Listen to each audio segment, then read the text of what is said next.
Je rends encore grâce à Dieu pour l'opportunité qui m'est donnée aujourd'hui de pouvoir partager le message en rapport avec le thème sur lequel nous sommes depuis le début du mois de juin et également au mois de mai. Nous avons beaucoup parlé du Saint-Esprit et nous continuons avec ce thème sur le mandat du Saint-Esprit. Et différents enseignements nous ont véritablement boosté dans notre foi également la puissance du témoignage nous a encore parlé à travers ces thèmes et ces enseignements que nous avons pu avoir. Nous avons été bénis et le Saint-Esprit n'en a pas fini avec nous. Aujourd'hui encore, il a préparé une portion des Écritures pour que nous puissions davantage nous rapprocher de lui, davantage euh, euh, avoir cette connaissance du Saint-Esprit. Parce qu'il est, oui, la troisième personne de la Trinité, mais il est la plus importante parce qu'il est celui-là qui est avec nous tous les jours. Et donc, nous devons prendre conscience que le Saint-Esprit est une personne importante et que à travers ses enseignements, nous devons encore chercher à le connaître davantage, à se rapprocher de lui, à savoir quel est son mandat, quelle est sa mission, comment il fonctionne. Toutes ces choses sont tellement importantes en rapport avec le Saint-Esprit et nous sommes bénis à travers les enseignements que nous recevons sur cette plateforme. Le verset de base qui nous a été donné en rapport avec le mandat du Saint-Esprit se trouve dans Jean au chapitre 15 et au verset 26. Jean 15 au verset 26. Je vais lire la parole de Dieu. Quand sera venu le défenseur que je vous enverrai de la part du Père, l'Esprit de la vérité qui vient du Père, il rendra témoignage de moi. Nous avons vu à plusieurs reprises le rôle du témoin. Nous avons entendu que le témoin est celui qui est fiable, qui a vu, qui a expérimenté. Et le Saint-Esprit est celui qui vient nous rendre témoignage. Mais comme nous pouvons le voir dans une cour de justice, un témoin vient, prend la parole et certaines personnes croient ce témoin et d'autres non, parce que sa parole est donnée et chacun a le libre arbitre de pouvoir y croire ou non. Le Saint-Esprit, lui, agit différemment. Il vient parler et témoigner dans les cœurs de chacun de nous. C'est-à-dire que euh, euh, euh, il n'y a pas de possibilité lorsque le Saint-Esprit vient rendre témoignage pour celui qui reçoit le témoignage et qui est rempli de l'Esprit de pouvoir douter du témoignage qui lui est donné. Le Saint-Esprit, lorsqu'il convainc, il vient convaincre en profondeur. Lorsqu'il parle, il vient parler au cœur.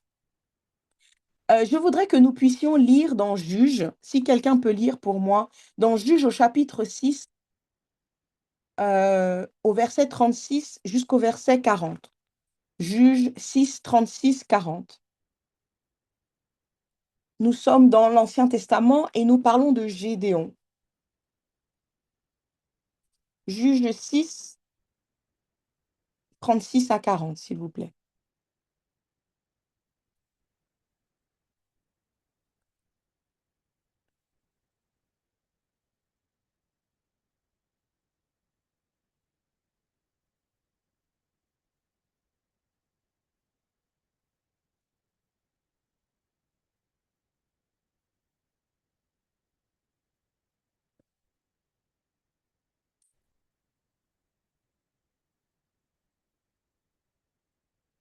Est-ce que quelqu'un peut lire?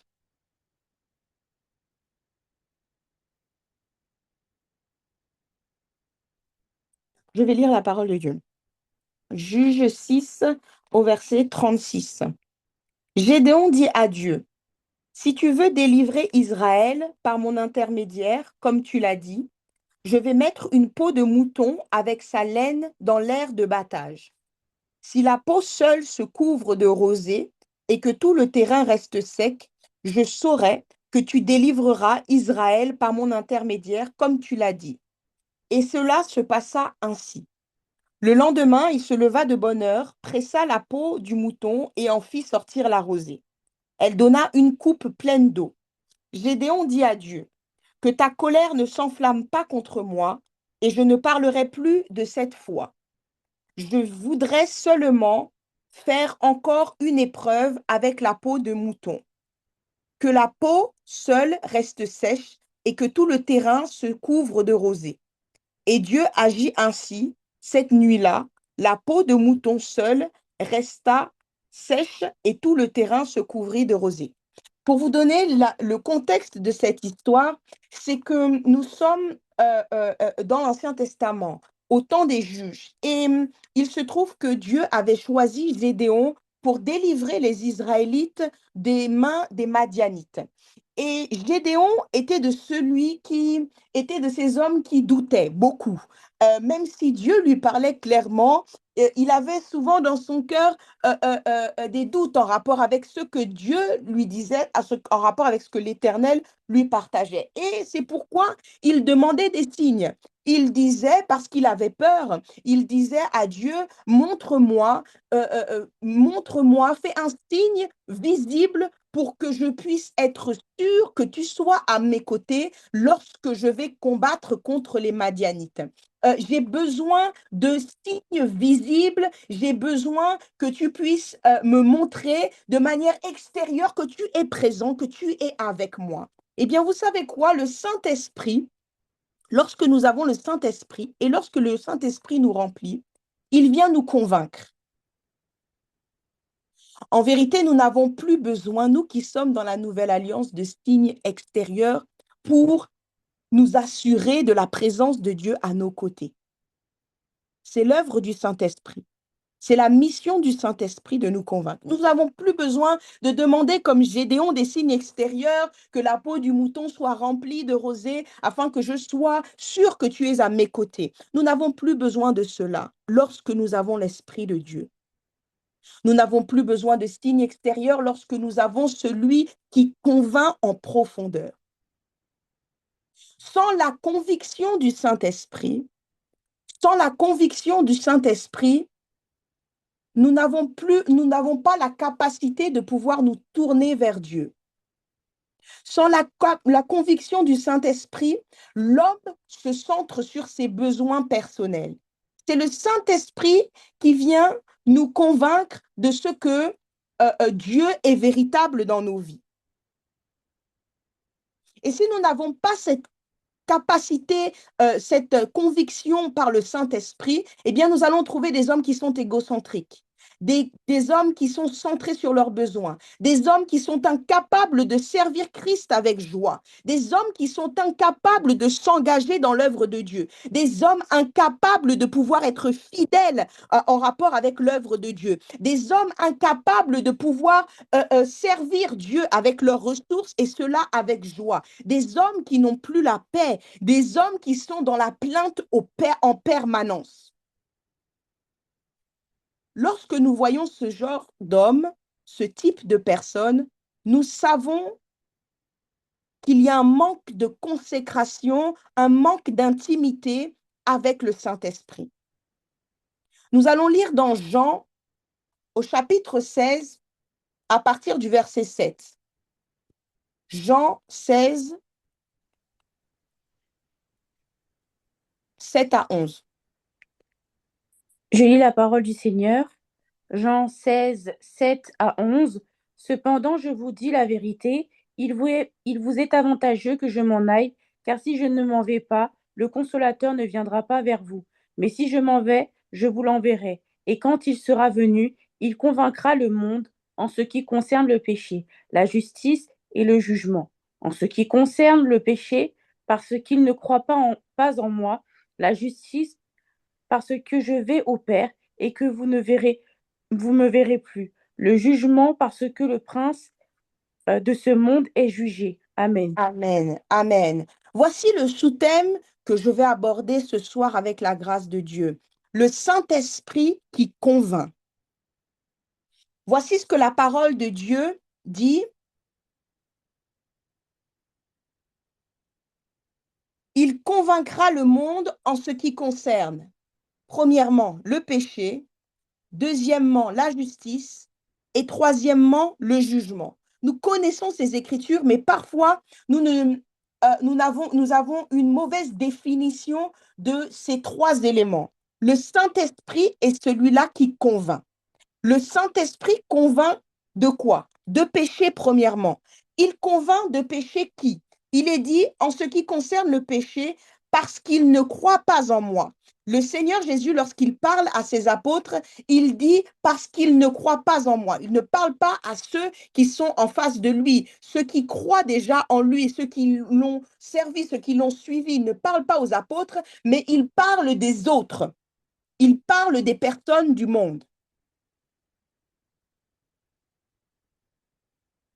Le Saint-Esprit est celui-là qui convainc le monde du péché. Le péché est utilisé au singulier dans cette phrase. En ce qui concerne le péché, nous ne parlons pas des péchés, nous parlons d'un péché, du péché. Le Saint-Esprit ne vient pas convaincre le monde de tous les péchés qu'ils peuvent commettre au quotidien, mais il vient convaincre le monde du péché originel. Et pour cela, nous allons nous appuyer sur l'exemple de Pierre dans Luc 5 au verset 1 jusqu'au verset 8.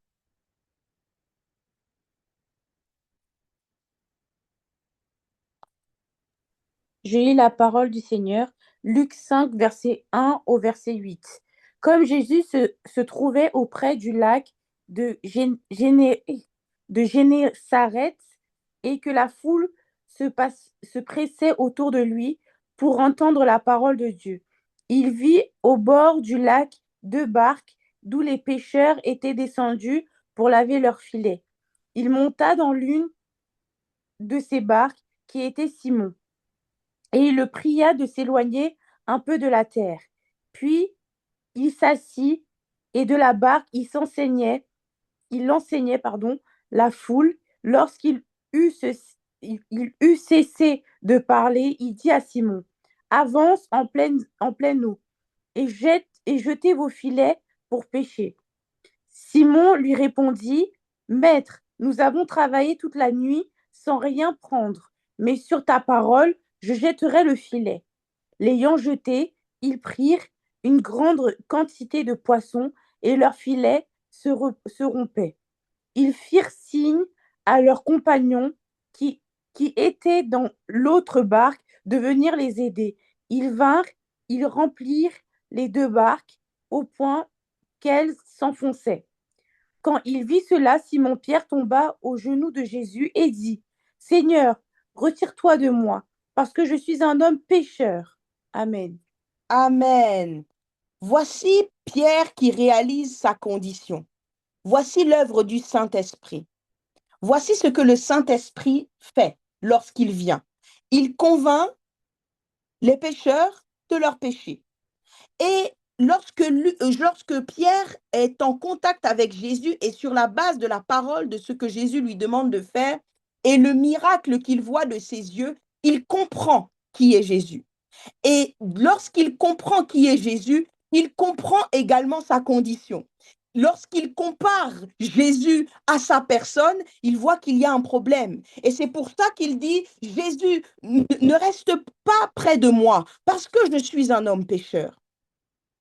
Nous voyons que la réaction de Paul n'est pas liée à un péché particulier qu'il aurait fait à ce moment-là, à ce moment précis, mais c'est un sentiment qui est profond, un sentiment d'indignité, un sentiment de rejet de Dieu, d'éloignement plutôt de Dieu envers sa personne. Et qu'est-ce que fait Jésus? Jésus ne le condamne pas. Il dit au verset 10, ne crains point. Désormais, tu seras pêcheur d'hommes. Et qu'est-ce que Pierre fait? Il laisse tout et il commence à suivre Jésus. Le Saint-Esprit permet à l'homme de reconnaître son état de pécheur. Et Jésus, lorsqu'il se manifeste dans sa vie, vient lui proposer la voie de la rédemption. L'homme a besoin de reconnaître son état de pécheur pour accepter le Sauveur dans sa vie.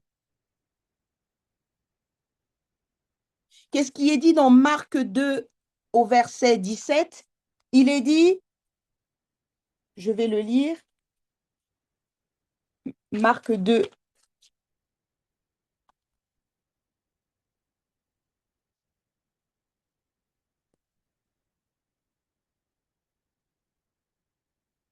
Il est dit, ce n'est pas les bien portants qui ont besoin de médecins, mais les malades. Je ne suis pas venu appeler des justes, mais des pécheurs. Voilà ce que le Seigneur dit. L'homme a besoin de connaître sa condition de pécheur pour accepter le Sauveur. C'est celui qui est malade qui accepte le médecin. S'il ne connaît pas sa condition de malade, il ne peut accepter le Sauveur. Et c'est l'œuvre du Saint-Esprit. C'est le Saint-Esprit qui vient convaincre les cœurs des hommes de leur état de pécheur.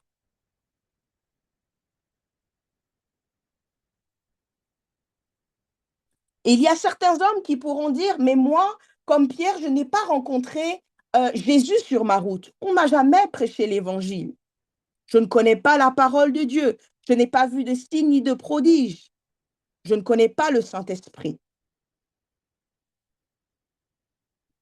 Eh bien, voici ce que la parole de Dieu dit. Nous allons lire dans Romains 2, au verset 14 et 15.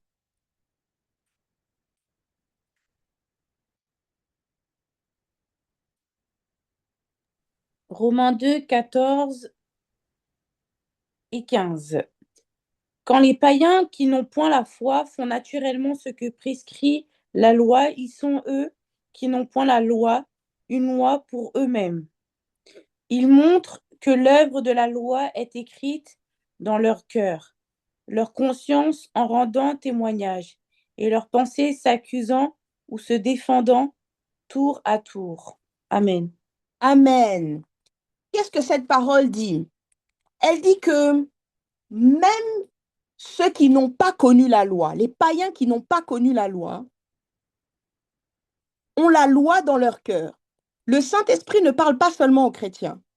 Le Saint-Esprit parle également aux païens. Il parle à tout homme qui est sur cette terre. Et il parle dans le cœur de l'homme. C'est à l'homme de choisir s'il veut écouter la voix de l'Esprit ou faire l'inverse. Mais personne ne pourra dire au dernier temps, je n'ai pas reçu la conviction du péché. Parce que le Saint-Esprit parle dans le cœur de tous les hommes, il parle à travers leur conscience, il parle à travers leurs pensées. Il convainc de péché, il convainc de justice et il convainc de jugement tout homme. Le Saint-Esprit convainc le monde du péché. Et vous allez me dire, et je veux prendre cet exemple de toutes ces personnes, de nous tous, qui évangélisons et qui parlons de Christ à d'autres personnes qui ne connaissent pas Christ. Et vous allez me dire, souvent je parle et il n'y a rien qui se passe.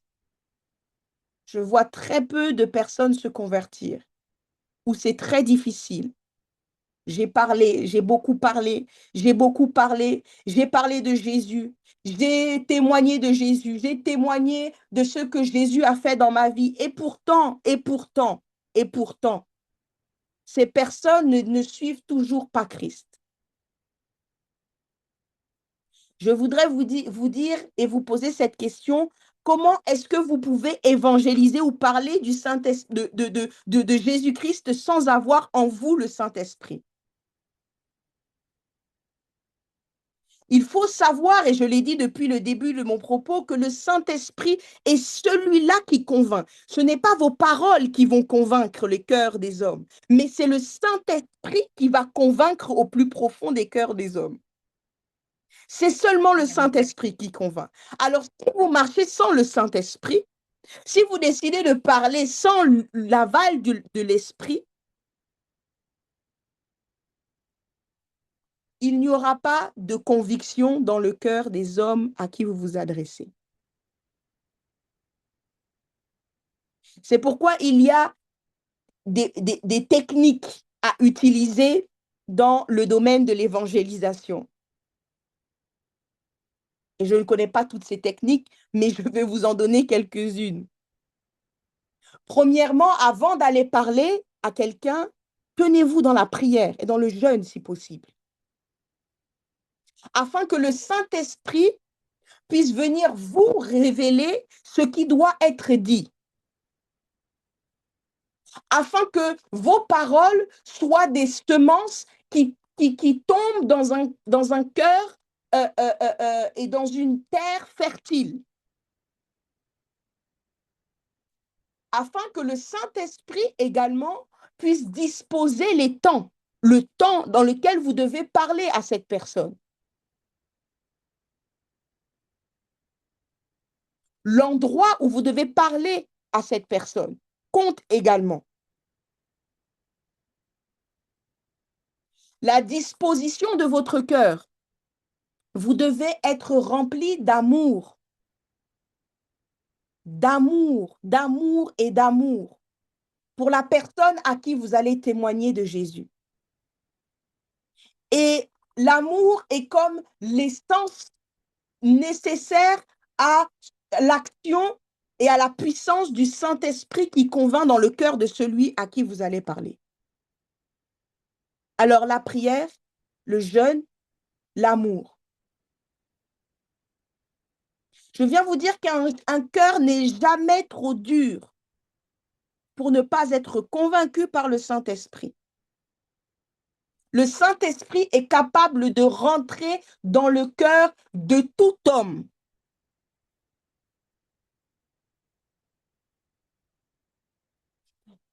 Il est nécessaire que nous puissions avoir cela en tête. Lorsque vous priez, une autre méthode, dites Saint-Esprit, convainc cette personne de son besoin de Dieu. Saint-Esprit, convainc-le que sa vie doit être changée. Saint-Esprit, convainc-le qu'il a besoin du pardon, qu'il a besoin du Seigneur dans sa vie. Convainc-le, Saint-Esprit de Dieu. Viens parler à son cœur et révèle-lui sa condition de pécheur. Saint-Esprit, parle au plus profond de lui, afin que lorsque moi, je vais venir m'adresser à lui, son cœur soit disposé et que le travail soit déjà fait en amont. C'est le Saint-Esprit qui convainc du péché. Et lorsque le Saint-Esprit, vous allez vous demander quand est-ce que l'œuvre du Saint-Esprit en rapport avec la conviction du péché est palpable. Lorsqu'il y a une prise de conscience, lorsqu'il y a un désir de changer, lorsqu'il y a un désir de se rapprocher de Dieu, un besoin de prière, un besoin d'être proche des personnes qui prient, des personnes qui ont une intimité avec Dieu. Ce sont ces choses qui révèlent que l'Esprit de Dieu a agi dans le cœur d'un homme en rapport avec sa condition de pécheur. Le Saint-Esprit est celui-là qui convainc le monde de péché. Aujourd'hui, j'enseigne, hein, je suis désolée, mais c'est véritablement important de pouvoir comprendre cette parole de Jean XVI parce que on l'entend souvent, mais on ne la comprend pas. Souvent, on se dit, ah, le Saint-Esprit va me convaincre moi-même de mes péchés quotidiens. Non, cette parole vient parler du péché, le péché originel. Il parle en rapport avec ceux qui ne connaissent pas Dieu, qui ne connaissent pas Jésus. Qu'ils puissent avoir cette conscience de leur état de pécheur, afin qu'ils puissent chercher celui qui apporte la rédemption, Jésus-Christ. Un deuxième point, le Saint-Esprit est celui-là qui convainc de justice. Alors, de quelle justice dont on parle ici? Nous parlons de l'œuvre parfaite de la justification du pécheur par le sacrifice de Jésus sur la croix. Nous avons été justifiés parce que Jésus est mort et ressuscité, parce qu'il a porté l'ensemble de nos péchés sur la croix de Golgotha. Il a payé le prix pour nous. Et donc, ce qui nous condamnait depuis l'origine, depuis Adam et Ève, ce qui nous éloignait de Dieu à cause de notre condition de pécheur, a été effacé,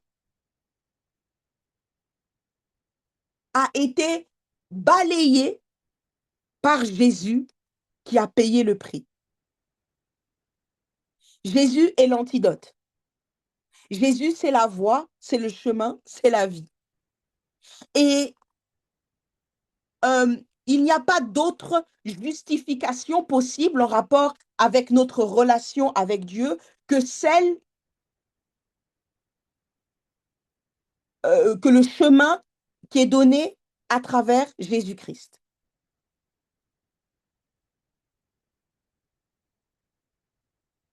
Dans Romains 8 au verset 15 à 16, Romains 8, 15 à 16, il est dit: Et vous n'avez pas reçu un esprit d'esclavage pour être encore dans la crainte, mais vous avez reçu un esprit d'adoption par lequel nous crions Abba Père. L'Esprit lui-même rend témoignage à notre esprit que nous sommes enfants de Dieu. Le Saint-Esprit vient nous convaincre et vient nous enseigner notre condition en tant qu'enfants de Dieu. Nous ne sommes plus esclaves de la peur. Nous ne sommes plus esclaves des puissances des ténèbres. Nous ne sommes plus les marionnettes du diable, afin que nous puissions aller de droite à gauche en tournant en rond sans avoir rien accompli à la fin de nos vies. Non, lorsque nous avons le Saint-Esprit et que nous avons décidé de suivre Jésus-Christ, le chemin, nous avons été rachetés. Et nous sommes appelés par Dieu enfants de Dieu. La peur ne doit plus être notre partage. La crainte ne doit plus être notre partage. Parce que c'est le Saint-Esprit qui vient parler en nous et nous convaincre de notre situation d'enfants de Dieu. Qui vient nous convaincre et nous assurer de nos justifications auprès de Dieu. C'est le Saint-Esprit qui agit dans nos cœurs. Il faut savoir que Dieu n'oblige aucun homme à croire en Jésus-Christ. Mais si un homme refuse de croire en Jésus-Christ, il fera face au jugement. Il est dit dans Jean 3 au verset 18, « Celui qui ne croit pas est déjà jugé, parce qu'il n'a pas cru au nom du Fils unique de Dieu. » Il n'y a qu'un seul chemin, c'est le chemin de Jésus. Celui qui croit est justifié. Celui qui ne croit pas est jugé. Et c'est le Saint-Esprit qui vient convaincre les cœurs de notre état d'enfant de Dieu ou d'enfant du diable.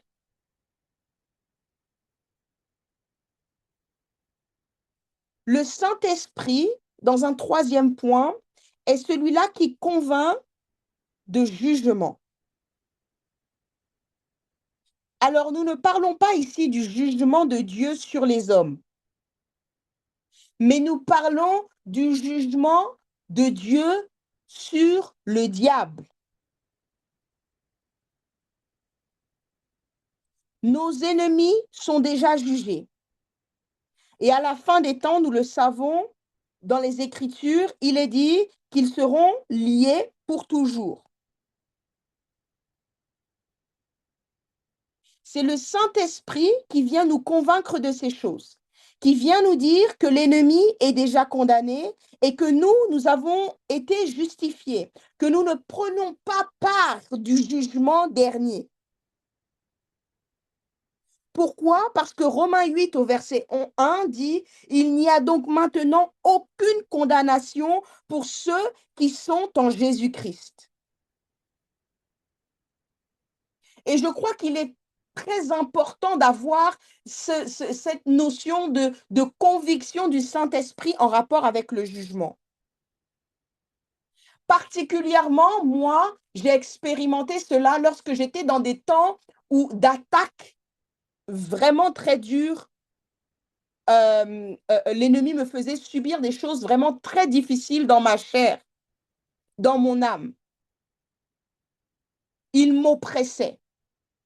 Et si je n'avais pas la conviction du Saint-Esprit qu'en Jésus-Christ, j'avais déjà la victoire, je n'aurais pas pu tenir, je n'aurais pas pu persévérer. Souvent, lorsque nous sommes face à des difficultés, il est difficile pour nous de pouvoir nous maintenir par nos propres forces. Je dirais même qu'il est impossible face à la grandeur des attaques que l'ennemi met en place en rapport avec nos vies. Par nos propres forces, nous ne pouvons pas tenir. C'est pourquoi nous avons besoin du Saint-Esprit. Et je viens encore exhorter quelqu'un qui traverse des temps difficiles, quel que soit le domaine. Accroche-toi au Saint-Esprit. Parce que c'est le Saint-Esprit qui va parler à ton cœur. C'est le Saint-Esprit qui vient te dire, qui va te révéler la condition, la condition et l'état de l'ennemi face à ta justification en Christ Jésus. Et tu verras que l'ennemi, sa place est derrière, sa place est déjà, il a déjà été jugé. Qu'en vérité, ce qu'il est en train de faire là, c'est s'agiter. Mais qu'il n'y a rien qui puisse véritablement te toucher, t'attaquer parce que tu as été déjà justifié par Christ Jésus. Et lorsque tu as cette profonde conviction dans ton cœur, quelles que soient les attaques qui seront devant toi, tu seras un conquérant, une conquérante, une guerrière, un guerrier. Et on dira, cette femme, cet homme, face à des épreuves, on dirait que rien ne la touche, on dirait qu'elle n'a pas de problème. C'est le Saint-Esprit qui fait son œuvre en toi. Alléluia. Je vais prier afin que l'Esprit de Dieu, celui qui convainc de péché, celui qui convainc de justice, celui qui convainc de jugement, puisse encore agir dans nos cœurs et dans ceux également qui sont tout autour de nous. Qu'il accomplisse son œuvre parfaitement. Ô précieux Esprit de Dieu, je viens encore te glorifier à travers ces temps d'enseignement que tu nous as donnés sur la parole de Jean 16 au verset 7. Je bénis ton saint nom, Saint-Esprit de Dieu, de ce que tu viens encore nous convaincre de notre position d'enfant de Dieu, de notre justification par l'œuvre de la croix, de ce que tu viens convaincre nos cœurs encore, de notre victoire face à l'ennemi. Je bénis ton nom, Saint-Esprit de Dieu, de ce que tu viens parler à tous ceux que nous portons dans nos cœurs, qui ne connaissent pas encore le Seigneur Jésus. Je prie que tu puisses encore venir les convaincre de leur condition de pécheurs, de leur besoin urgent de te connaître, de leur besoin urgent de se rapprocher de Dieu, de leur besoin urgent d'obtenir le pardon en Christ Jésus. Je prie, Saint-Esprit de Dieu, que tu te manifestes au milieu de cette famille Kabod, ainsi que, Seigneur, oh Dieu, de tous ceux qui sont autour de nous. Je bénis ton saint nom pour cet enseignement, que ton nom soit glorifié au nom précieux de Jésus. J'ai ainsi prié. Amen.